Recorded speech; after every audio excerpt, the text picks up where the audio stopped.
tech gadgets have become the entrance of a virtual world. As long as you pick up your smartphones, you are taking a virtual trip, liberating yourself from where you are in the real world. In the virtual world, you are able to browse the most ideal scenarios such as beautiful selfie pictures, free talks with strangers and hidden identities, thriving gaming adventures, and imaginary romantic stories in movies. As long as you are not obliged to be back to the reality. You could make impossible things in the fucking real world possible there. That is why many of you would rather suffer this physical damage above than help yourself out of tech addiction. However, the reality is that you must face and live in. Once you come back, only for daily basis, eating, sleeping, using bathroom, or go to work and date ordinary people, the most clear thing in front of you is the more captive the virtual world is, the more disappointing the real world is. The most obvious example in our daily life is a romantic love shock. Succeeding romanticism in literature and art, many movies and videos companies continue to create a fantastic romantic relationship on screen. However, in reality, those who intended to copy such drama stories to the real life must have experienced the romantic love shock. For many young people, beautiful yin in romantic relationship is imagination.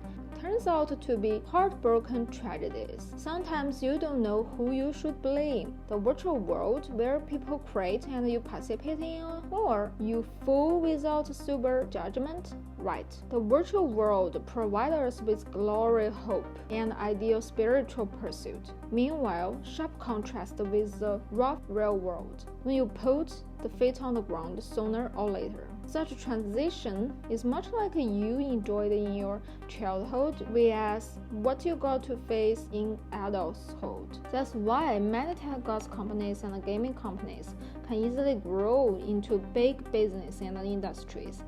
Except you are capable of uniting people in the real world to build another land in virtual world with incredible passion, plausible approaches, successful business models, and convincing outcomes. Otherwise, you are merely a vulnerable underdog who even feel blurred between the virtual world and the reality.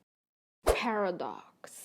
Besides these obvious physical and spiritual effects, an ironical and paradoxical phenomenon is that the longer time smart cell phones and computers you use, more stupid your brain are. As you ask Siri for everything and she replies you the most correct answers, it turns out your brain skipped working. If she is mere an assistant who helps you, terrific.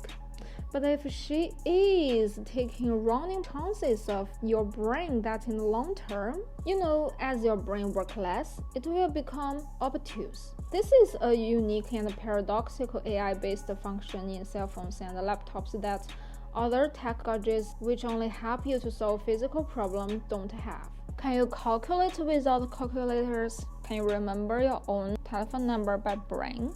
Can you interpret what I said for now in Chinese without Google Translate? Can you spell shit it out of electricity?